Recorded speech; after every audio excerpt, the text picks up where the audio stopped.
Principle of fire extinguisher ये 3 method पे काम करता है। पहला मेथड है कूलिंग दैट मीन्स हीट को हटाना, स्टार्वेशन दैट मीन्स फ्यूल को हटाना, स्मूदरिंग दैट मीन्स ऑक्सीजन को हटाना। यहाँ पे एक फायर ट्रायंगल मैंने बनाया हुआ है, इससे आप और आसानी से समझेंगे। कूलिंग का मतलब होता है हीट हटाना, स्टार्वेशन का मतलब होता है फ्यूल हटाना, स्मूदरिंग का मतलब होता है ऑक्सीजन को हटाना। Hello everyone, welcome to biology safety academy. Fire chapter चल रहा है। फायर का यह तीसरा क्लास है। इसके पिछले क्लास में हमने फायर का definition, fire triangle, fire precaution, fire prevention, fire protection ये सारे टॉपिक्स क्लियर कर लिए हैं। अगर आपने पिछला वीडियो नहीं देखा है तो पिछला वीडियो जाके आप देखें। फायर का ये तीसरा वीडियो लेक्चर है और आज के इस क्लास में हम लोग फायर एक्सटिंग्विशर के बारे में पढ़ेंगे और साथ ही साथ प्रिंसिपल ऑफ फायर एक्सटिंग्विशर को पढ़ेंगे। जब हम फायर चैप्टर पढ़ रहे थे तो वहाँ पे हमने फायर के 3 एलिमेंट्स पढ़े थे। वो एलिमेंट्स थे फ्यूल, हीट और ऑक्सीजन। हमने ये पढ़ा था कि कहीं भी फायर क्रिएट होने के लिए इन तीनों एलिमेंट्स में केमिकल रिएक्शन होना जरूरी है। जब तक इन तीनों एलिमेंट में केमिकल रिएक्शन नहीं होगा तब तक फायर क्रिएट नहीं होगा, यानी आग नहीं लगेगा। ये चीज़ हमने पढ़ लिया है। अब फायर एक्सटिंग्विशर का हम लोग प्रिंसिपल पढ़ेंगे। फायर एक्सटिंग्विशर का प्रिंसिपल में सबसे पहला पॉइंट है कूलिंग। कूलिंग क्या होता है इसको समझें। Reducing the temperature of heat by fire extinguisher, यानी हीट को हटा देना। हम पढ़ चुके हैं कि कहीं भी फायर तभी होगा जब वहाँ पे हीट, फ्यूल और ऑक्सीजन होगा। तो फायर एक्सटिंग्विशर में जो कूलिंग मेथड होता है, इस मेथड में हम लोग उस फायर चेन से या फायर रिएक्शन से हीट को हटा देते हैं। हीट को हटाना कूलिंग कहा जाता है। यानी जब हम टेम्परेचर को कम करेंगे तो ऑटोमेटिक वहाँ से हीट हट जाएगा। किसी भी फायर रिएक्शन में हीट नहीं होगा तो वहाँ पे आग लगने का कोई चांसेस नहीं है। तो प्रिंसिपल ऑफ फायर एक्सटिंग्विशर का पहला पॉइंट है कूलिंग। कूलिंग मेथड में हम लोग फायर से हीट को हटा देते हैं। दूसरा पॉइंट है starvation. Starvation that means removing और not feeding further fuel to fire.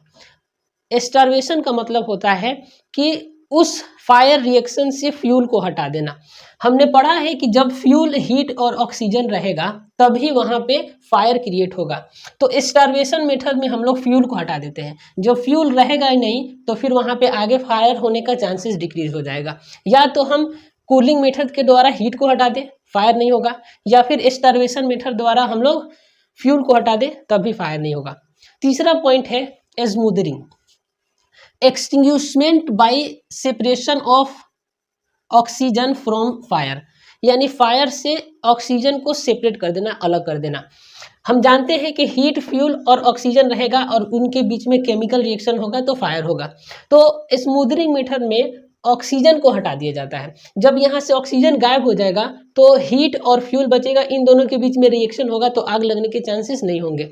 तो प्रिंसिपल ऑफ फायर एक्सटिंग्विशर ये 3 मेथड पे काम करता है। पहला मेथड है कूलिंग दैट मीन्स हीट को हटाना, स्टार्वेशन दैट मीन्स फ्यूल को हटाना, स्मूदरिंग दैट मीन्स ऑक्सीजन को हटाना। यहाँ पे एक फायर ट्रायंगल मैंने बनाया हुआ है, इससे आप और आसानी से समझेंगे। कूलिंग का मतलब होता है हीट हटाना, स्टार्वेशन का मतलब होता है फ्यूल हटाना, स्मूदरिंग का मतलब होता है ऑक्सीजन को हटाना। फायर फाइटिंग का मतलब होता है कि जब आग लग रहा है तो कैसे हमें उससे अपने आप को बचाना है। जिन मेथड के द्वारा या जिन इक्विपमेंट्स और टूल का यूज़ करके हम अपने आप को सुरक्षित करते हैं उसे फायर फाइटिंग इक्विपमेंट्स कहा जाता है। क्लियर। सबसे पहला यहाँ पे जो फायर फाइटिंग इक्विपमेंट्स है वो है ऑटोमेटिक स्प्रिंकलर्स। ऑटोमेटिक स्प्रिंकलर्स क्या होता है, पिछले क्लास में हमने पढ़ा था। Smoke detectors, heat detectors, automatic alarm system, ये ऐसे इक्विपमेंट्स हैं या टूल्स हैं जो बिल्डिंग में लगाया जाता है। जब भी उस बिल्डिंग में फायर होगा तो वो ऑटोमेटिक अलार्म क्रिएट करते हैं। ठीक उसी तरह ऑटोमेटिक स्प्रिंकलर्स होता है। ऑटोमेटिक स्प्रिंकलर्स क्या होता है इसको समझिए। A system of pipe and heat sensitive valves called sprinklers head by means of which a fire is automatically detected, the alarm given and water delivered to the seat of the fire.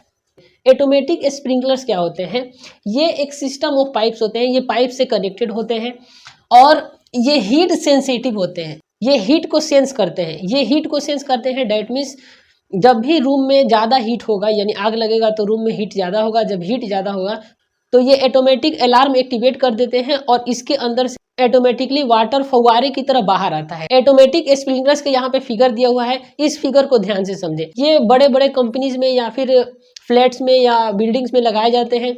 ये sprinklers हैं और ये roof से connected होते हैं। जब भी किसी रूम में टेम्परेचर ज़्यादा होता है तो इसका वाल्व ऑटोमेटिक खुल जाता है और उस रूम में यह स्प्रिंकलर स्प्रे की तरह पानी छिड़कने लगता है और जहां कहीं भी आग लगा हुआ होता है वह बुझ जाता है इस स्प्रिंकलर से। फायर स्प्रिंकलर आप लोगों ने समझ लिया। अब दूसरा पॉइंट है वाटर स्प्रे।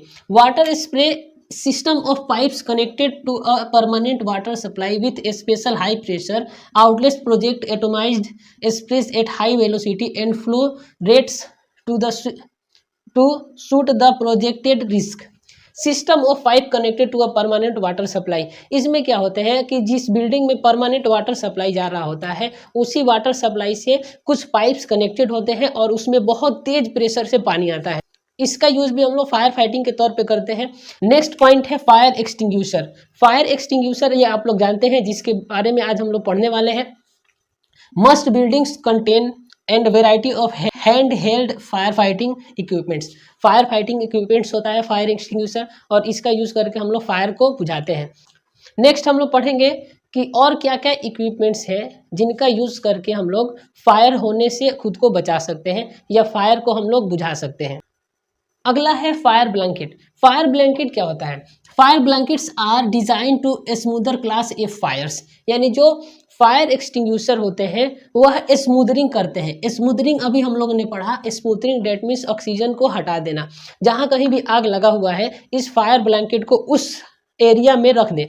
सपोज करिए यह एक इक्विपमेंट है और इसमें आग लगा है, तो फायर ब्लैंकेट जब इसके ऊपर हम लोग रखेंगे तो ये ब्लैंकेट ऑक्सीजन को यहाँ से हटा देगा। जब ऑक्सीजन हट जाएगा तो ऑटोमेटिक फायर एलिमिनेट हो जाएगा, यानी फायर बुझ जाएगा। तो फायर ब्लैंकेट ये भी एक फायर फाइटिंग इक्विपमेंट्स है। फायर हॉस रील्स, ये आपने बड़े बड़े मॉल्स में या बड़े बड़े बिल्डिंग्स में देखा होगा। इसको हम लोग फायर हॉस रील्स बोलते हैं। ये डायरेक्टली कनेक्टेड होता है बिल्डिंग के वाटर सप्लाई से। जहां कहीं भी आग लग रहा है तो इसका एक यहाँ पे स्विच होता है, ये वाल्व की तरह होता है, इसको ओपन करना है। इसके बाद जो बिल्डिंग में वाटर सप्लाई है वहां से पानी इसमें आना शुरू होगा और इसकी मदद से भी हम लोग फायर को बुझा सकते हैं। ये भी एक फायर फाइटिंग इक्विपमेंट है। और नेक्स्ट जो है वह है इमरजेंसी एग्जिट साइंस। ये हम लोगों ने पिछले क्लास में पढ़ लिया है। नेक्स्ट हम लोग पढ़ेंगे पोर्टेबल फायर एक्सटिंग्यूशर। यानी कुछ ऐसे एक्सटिंग्यूशर होते हैं जिनको एक जगह से दूसरी जगह ले जाया जा सकता है।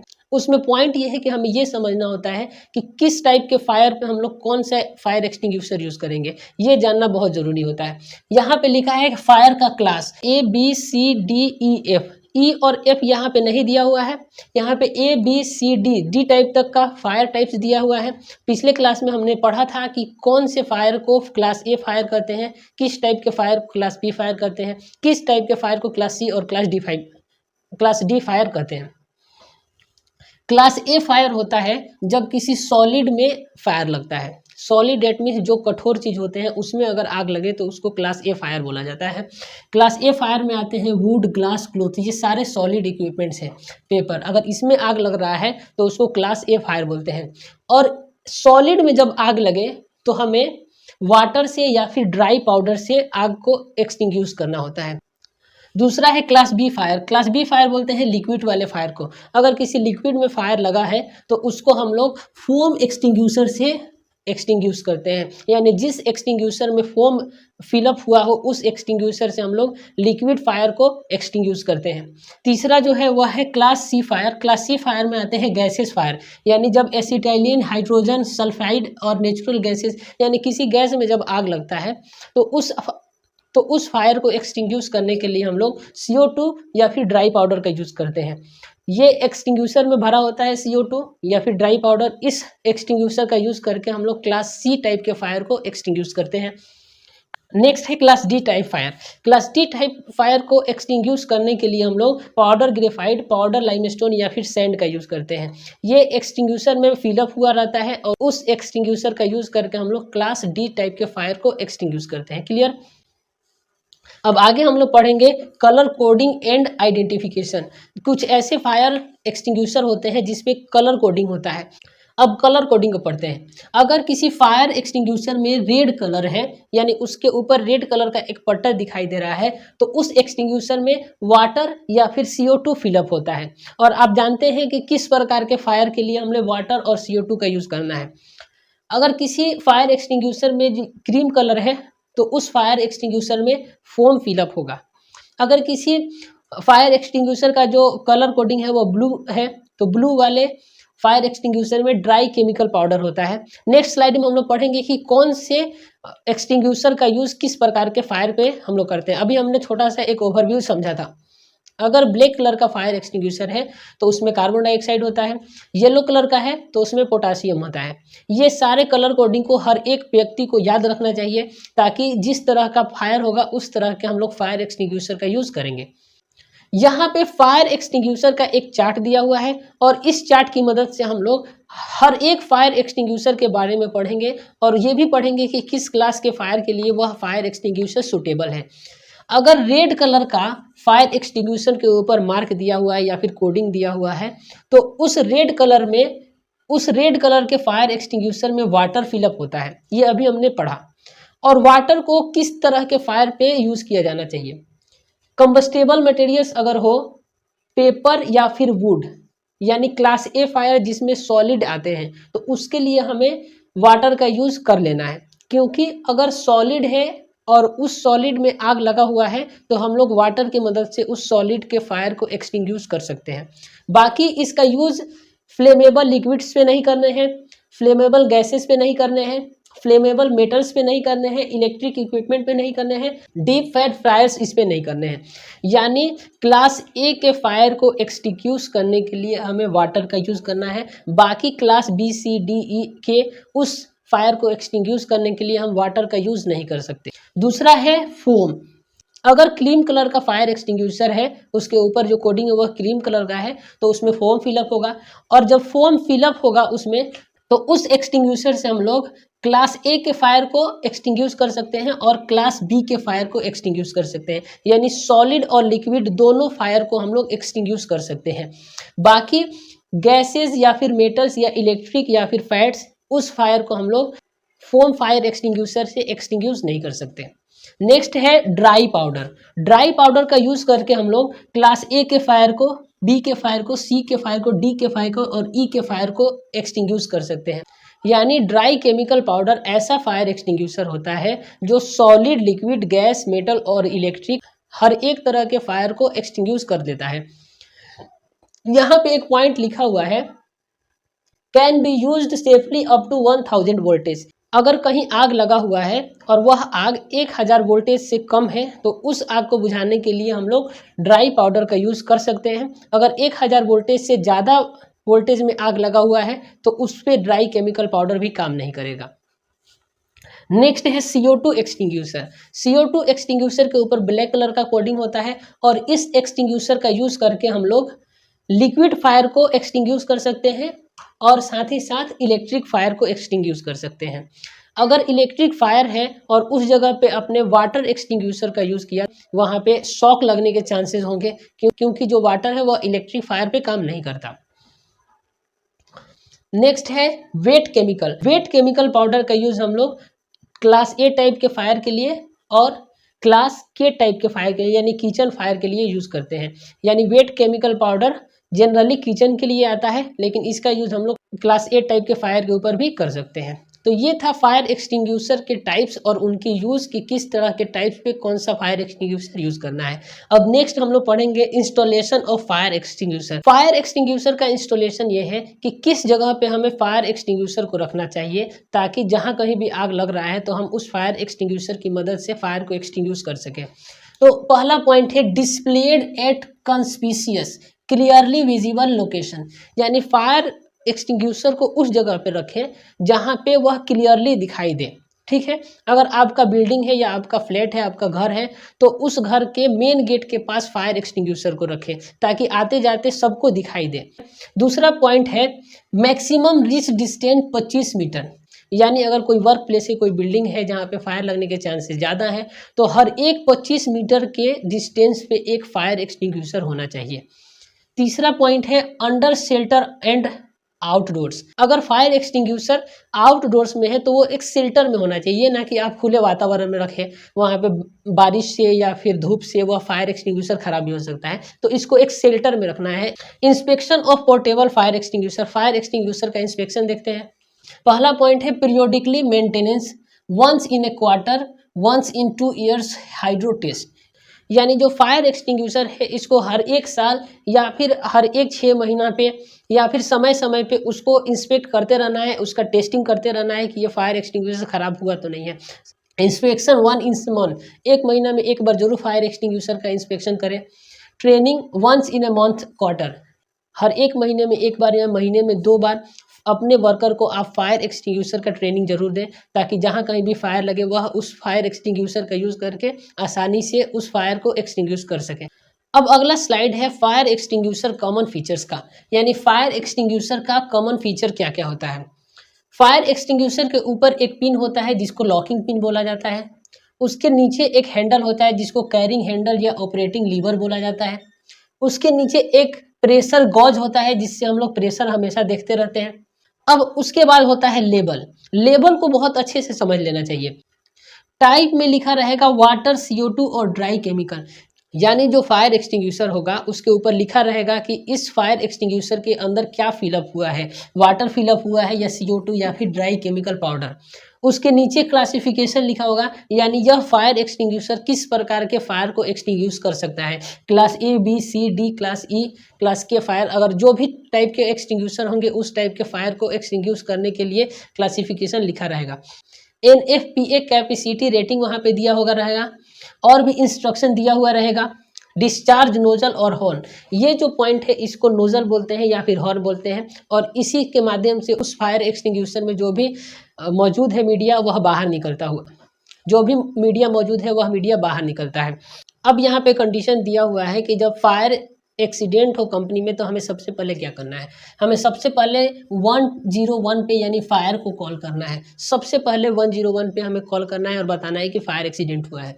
दूसरा है नोटिफाई सिक्योरिटी, और जो भी उस वर्क प्लेस पे सिक्योरिटी है उसको आप नोटिस देंगे, उसको बताएंगे कि यहाँ पे फायर एक्सीडेंट हुआ है। डिस्कनेक्ट इक्विपमेंट्स, और जो कोई भी इक्विपमेंट है वहाँ पे उसको हटाए, यानी जिस जगह पे फायर एक्सीडेंट हुआ है उस जगह पे अगर कोई फ्यूल है तो उस फ्यूल को आप वहाँ से हटाएं, लेकिन फ्यूल तभी हटाएं जब आप हटा सकते हो, तो ये ना कि आप अपने जान को जोखिम में डाल के गए उस फ्यूल को हटाने के लिए। तो यहाँ पे पॉइंट भी लिखा हुआ है, remove combustibles if you can do so without danger to yourself. अगर आप अपने को बिना खतरे में डाले हुए उस इक्विपमेंट्स को हटा सकते हैं तभी हटाएं, अन्यथा नहीं हटाएं। Notify floor monitors and emergency safety coordinators, यानी आप अपने फ्लोर मोनिटर को या फिर जो भी कोऑर्डिनेटर है, जो भी सीनियर स्टाफ है, जो भी मैनेजमेंट है, उन सबको आप नोटिफाई करेंगे, सबको बताएंगे कि यहाँ पे फायर एक्सीडेंट हो गया है। इन क्लोथ्स कैच फायर, यानी अगर क्लोथ्स में आपके कपड़े में फायर हो जाए, फायर लग जाए तो आपको क्या करना है।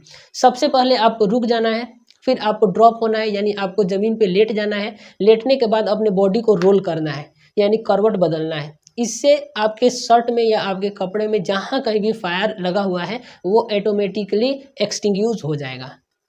रिएट को समझते हैं, रिमूव पर्सन्स इन इमीडिएटली डेंजर। जब भी फायर एक्सीडेंट हो तो सबसे पहले वहाँ पे जो लोग भी मौजूद हैं उन्हें हटाना है, जितना जल्दी हो सके उन्हें वहाँ से हटा देना है। दूसरा है ensure doors are close, activate the building alarm.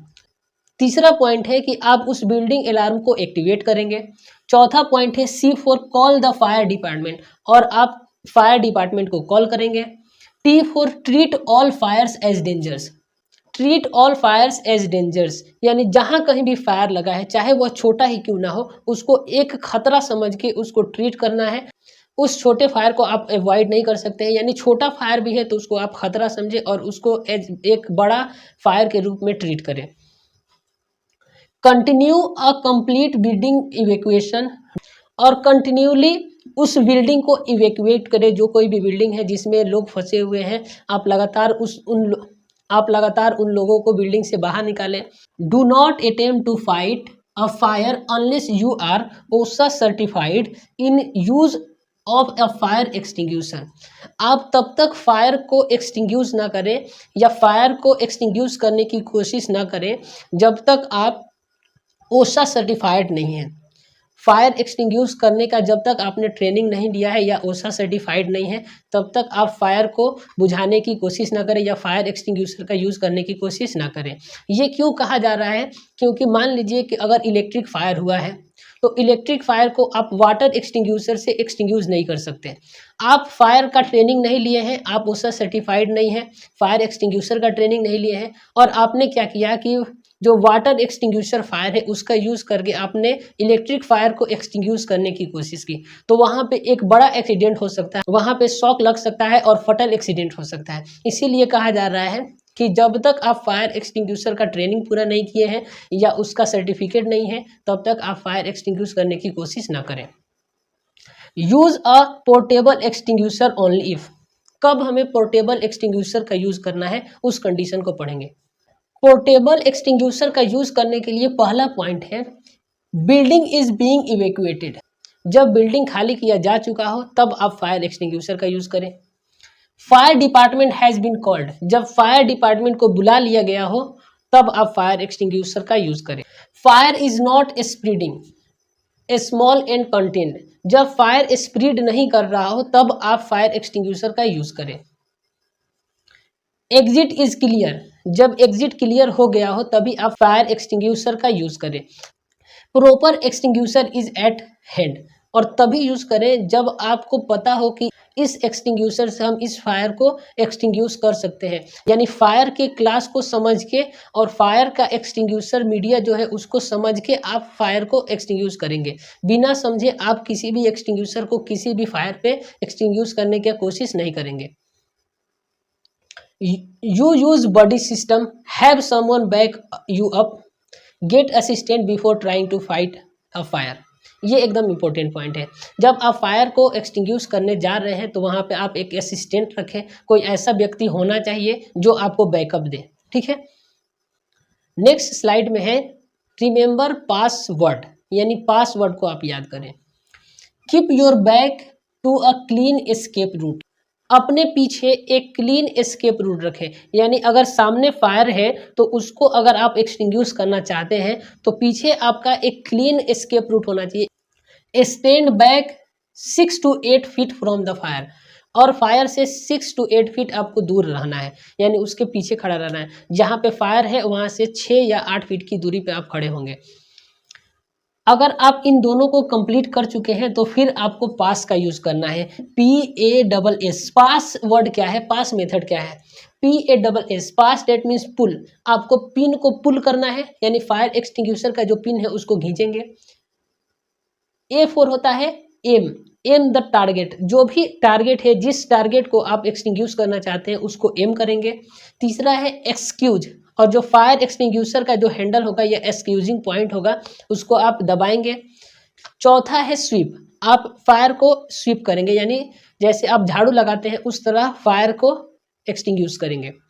इसका फिगर स्लाइड में आगे है, उसको हम लोग समझ लेते हैं। यहाँ पे फायर एक्सटिंग्विशर का एक फोटो है और इस फोटो में यहाँ पे जो पिन होता है फायर एक्सटिंग्विशर का उसको पुल करना है। P4 pull the pin, pull the pin के बाद है एम द टारगेट। अगर यहाँ पे फायर है तो ये आपका टारगेट हो गया और इस फायर से आपको 6 से 8 फीट दूरी पे खड़ा होना है। टारगेट करने के बाद है स्क्वीज द लीवर, आप लीवर को दबाएंगे, स्क्वीज करेंगे। दबाने से क्या होता है कि उस फायर एक्सटिंग्विशर में जो मीडिया है वह बाहर निकलेगा। नेक्स्ट है S4 sweep from side to side, sweep मतलब होता है बहारना। यहाँ पे फायर लगा हुआ है, अब फायर के साइड में टारगेट रखेंगे और यहाँ से जिस तरह बहारते हैं वैसे लेके आगे चलेंगे। इस तरह से क्या होगा कि फायर को आसानी से आप एक्सटिंग्विश कर पाएंगे। Okay, it's out now what, जब फायर एक्सटिंग्विश हो जाए, आपने जब फायर एक्सटिंग्विशर का यूज कर लिया तब आपको क्या करना है, वॉच द फायर एरिया, आप दोबारा उस फायर एरिया को देखें। If the fire फ्लेयर्स up again repeat, अगर आपको फिर से वहां पे फायर का कोई चिंगारी दिखाई दे रहा है या कोई स्पार्क दिखाई दे रहा है तो फिर आप फायर एक्सटिंग्विशर का यूज करें। If you can not control the fire leave immediately, अगर आप फायर को कंट्रोल नहीं कर पा रहे हैं, पहली बार आपने फायर एक्सटिंग्विशर लेके आपने ट्राई किया और आपने देखा कि मैं इसको कंट्रोल नहीं कर पा रहा हूँ, फायर एक्सटिंग्विशर का यूज करने के बाद भी आग उसी तरह है, तो फिर उस एरिया को आप इमीडिएटली छोड़ दें, रिमूव करें अपने आप को वहां से बचाएं। Call the fire department to inspect the scene, और फायर डिपार्टमेंट को कॉल करें, फायर डिपार्टमेंट आके उस सीन को इंस्पेक्ट करेगा, उसका इंस्पेक्शन होगा। रिचार्ज और replace any used fire extinguisher, और जिस फायर एक्सटिंग्विशर का आपने यूज़ कर लिया है उस फायर एक्सटिंग्विशर को फिर रिचार्ज करें, यानी फिर उसका फिलअप कराएं और फिर उसको एक सूटेबल जगह पे प्लेस करें। तो यहाँ पे हमने प्रॉपरली फायर चैप्टर को कंप्लीट कर लिया। इस फायर चैप्टर से रिलेटेड कोई भी क्वेश्चन है तो आप कमेंट बॉक्स में पूछ सकते हैं। मिलते हैं अगले वीडियो में। जय हिंद।